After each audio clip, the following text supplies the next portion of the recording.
Të dashur teleshikues të televizionit të shqiptarëve të Amerikës, ne si bashkëdhetar, si çdo pjesë e diasporës shqiptaro-amerikane, jetojmë me zhvillimet e ngjarjeve të ndryshme politike, ekonomike e sociale që ndodhin në Shqipëri.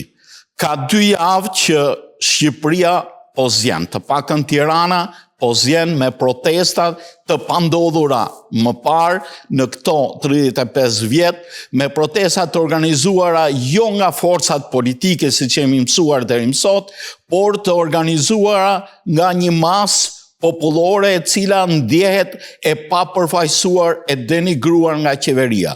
Protestat nisën në të ashtu quajturin revolucion të tyre zogjve, si do që t'i quajnë, por rëndësishmja është që këto nuk janë protesta nisën nga i motiv, por janë protesta cilët janë ndjerë dhe në diasporë, por prapa tyre janë shqetësimet dhe shpreja e pakënaqësisë të një popullate të zakonshme, sidomos të gjeneratës Z, për gjeneratës Z, që ndjet e papërfaqësuar në drejtimin politik dhe ekonomik të vendit. Jo më kot, slogani kryesor është Rama në burg, Berisha në burg.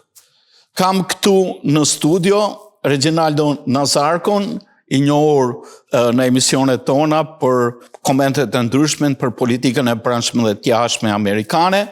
Kam këtu mikun ton Alban Shaden, i cili është një aktivist i komunitetit, merret me çështjet edhe të problemeve të zgjedhjeve, shmarr me problemet e zgjedhjes së diasporës, por ishte edhe nismëtari i një, si thuash, proteste të organizuar këtu në Michigan, së bashku me të edhe Eri, pra Eri Muça, një djalë tirone, si po e prezantojmë, i cili merret me një kompani të madhe të cilët prodhojnë software për diagnostikimin e makinave. Por kemi ardhur të gjithë këtu me shqetësimin e madh të shprehim opinionet tona, qëndrimin ton me atë çka po ndodh në Tiranë. A ishte kjo e pritur për secilin prej jush? Dua opinionin e secilit. Okej, po e filloj unë. Unë mendoj se ky ishte një shpërthim i një mlefi të akumuluar jo vetëm 13 vitet e fundit në gjithë Shqipërinë dhe shqiptarëve, por 36 vitet e fundit. Një mlef, një padrejtësi të akumuluara gjatë gjithë këtyre viteve shpërthyen dhe si të thuash shkrepsja ishte momenti kur ai person u tërhoq në Zvërnec në ditën e diellit në sy të policisë nga disa banda. Ajo ishte aty, mendoj siç unë edhe shumë tjerë shqiptarë tjerë me mira kanë menduar ai mund të isha unë. Aty pan veten e vet. Kur shteti jot të tërheq zvarr në mes të ditës në sy të policisë, mendo se çfarë të bën shteti jot kur nuk ka kamera, kur nuk ka dritë, kur nuk ka polici afër. Prandaj edhe ne jemi solidarizuar me protestat në Shqipëri dhe e mbështesim këtë protestë. Ju si e shihni pjesëmarrjen e Brezit të ri, Eri? Pjesëmarrja e Brezit të ri është një gjë kyçe e kësaj lëvizje. Pse? Sepse e shikoj që ndihen të vjedhur, të mërzitur edhe të pa reprezentuar. Në këto 3 pika do të thotë që edhe ardhmja vetë në pikpyetje.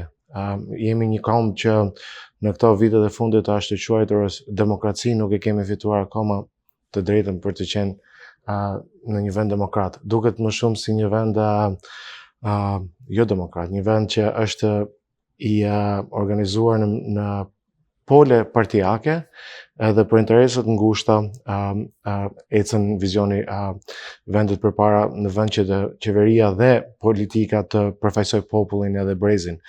Brezi i ri është zemra e një vendi edhe ndoshta ka ardhur koha që mjaft është mjaft edhe kjo protestë po e tregon sa më qartë jo vetëm brezin tani po edhe gjeneratën tjetër që po vjen po shikoj që të gjithë janë duke u përfshirë sa më shumë në këtë lëvizje sepse duan të dëgjohen, njerëzit janë të lodhur, Dhe nuk duan të ndihen të vjetër, duan të ndihen që janë pjesë e diçkaje më madhore, sepse ky brez që ne jemi është në të vërtet motivimi është të jenë të ndihen që janë pjesë e një lëvizje madhore, të jenë pjesë e vendit dhe të jenë pjesë e të ardhmës së atij vendit. Edhe për këtë gjëra po ngremi protesta patjetër. Me Reginaldon, protesta nisi si një protestë ambientaliste, si një protestë për flamengot, apo ishte preteksti? Unë kam opinion tjetër për nisjen e protestës. Nuk besoj se flamengot ishin në qendër të vëmendjes, sepse projekti ka 2 vite që është shpallur në ram. Po të ishin flamengot arsyeja, nuk do të kishte pasur, domethënë, lëvizje popullore edhe para kësaj. Po sipas opinionit tim, duke u bashkangjitur me opinionin e Albanit edhe të Erit, kishte disa fitila që u ndezën, edhe që erdhën bashkë, edhe që krijuan këtë mlef popullor. Fitili i parë dhe kryesor është ai çka thanë bashkë biseduesit e mi, domethënë mërzitja popullore të këtyre jo 10 viteve, jo një 35 vite demokraci në thonjeza, ta themi, është oligarki, nuk është demokraci, sepse është si punë tenisi, domethënë merr topin ti e ta marr prapë unë. Nuk ke lojtar tretësor në mes. Ke këtë parti dhe atë parti. Dhe beneficiarët e tyre respektiv. Kjo është, domethënë, arsyeja kryesore që populli shqiptar është i mërzitur me këtë klasë politike. Dhe është, me sa di unë, ndoshta ju mund të korrigjoni, protesta e parë që kam vërejtur, e cila shënjestron të dy krahat politik, jo njërin ose tjetrin, jo pushtetin, jo opozitën, po edhe pushtetin edhe opozitën bashkë. Si një uniparti, le ta quajmë, një parti e bashkët, domethënë që përçan edhe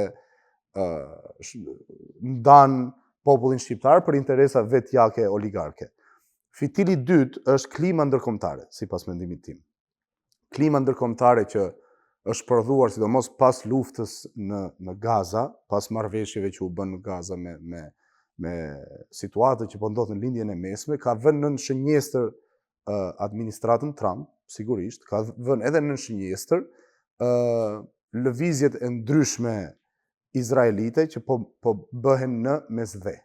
Dhe Shqipëria në këtë pikë nuk është rasti i izoluar. Do me thënë, ke Qipron, që ka të njëjtat probleme, ke Greqinë, edhe Gazën, siç po bisedoni pak më përpara, një nga idetë që kjo administratë po sugjeronte është ta ktheni Gazën në rezort. Ajo çka, do me thënë, endezi atë makinerinë e protestës popullore, ishin rrjetat që u vunë në Zvërnec dhe transparenca, ose lack of transparency, kur i thonë këtu, që nuk ekzistonte se kush janë këta investitorë, për çfarë arsye zgjodhen Shqipërinë dhe çfarë lloj projektesh do të zhvillohen në Shqipëri. Këto fitila të vëna bashk kanë krijuar ato që po shohim sot. Madje edhe kryeministri Rama thotë nuk ka projekt akoma. Kjo është qesharake, se projekti ka 2 vite që është shpallur në gazeta ndërkombëtare, në media. Jo, madje thotë që është një investim $4 milion, kur s'ka projekt. Nga vjen ky investim? Kjo është problemi, sepse thëmë nuk ka projekt. Në të njëjtën kohë kemi një zonë të rrethuar me tela me gjema, që bëhet një studim i tokës dhe ambientit.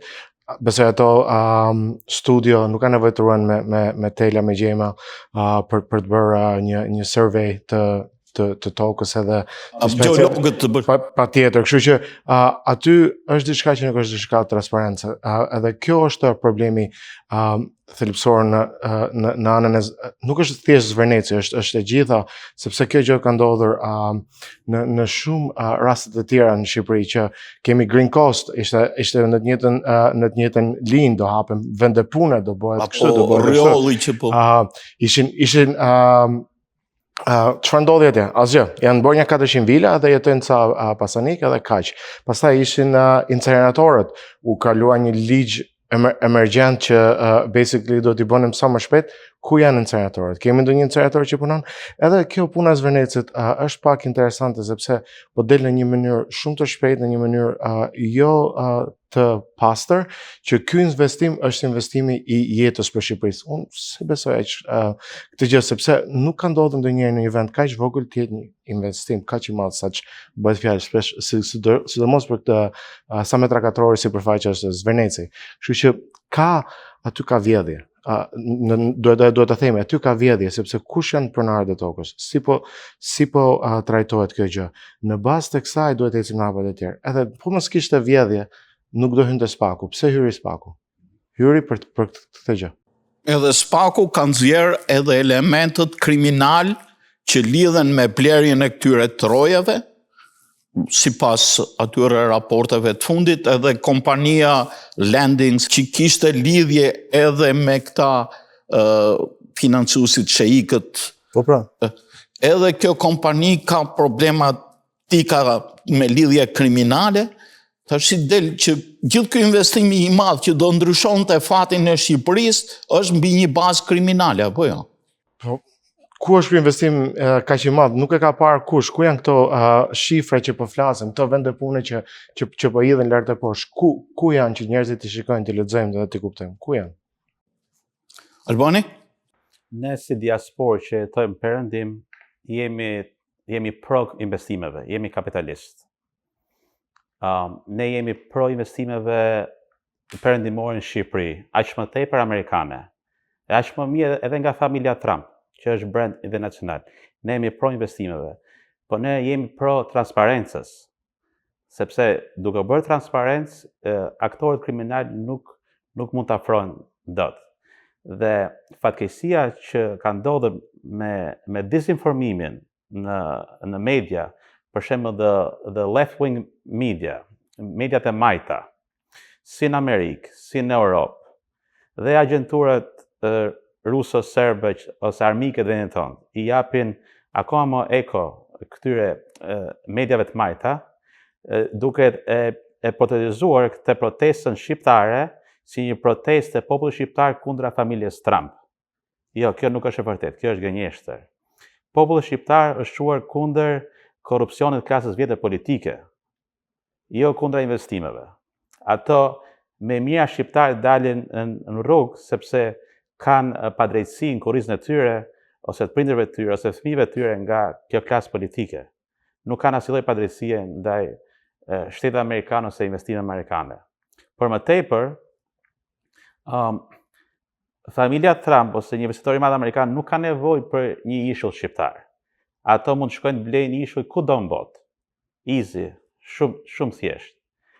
Por unë mendoj që Edi Rama ka nevojë ta shesi ose të bëjë një lidhje me familjen Trump që ta përdori kundra si kundërpesh ose si free card nga burgu. Domethënë që ti thot Spakut mos hajde me marrëstu mu sepse unë kam lidhje e kam mirë me Trumpin.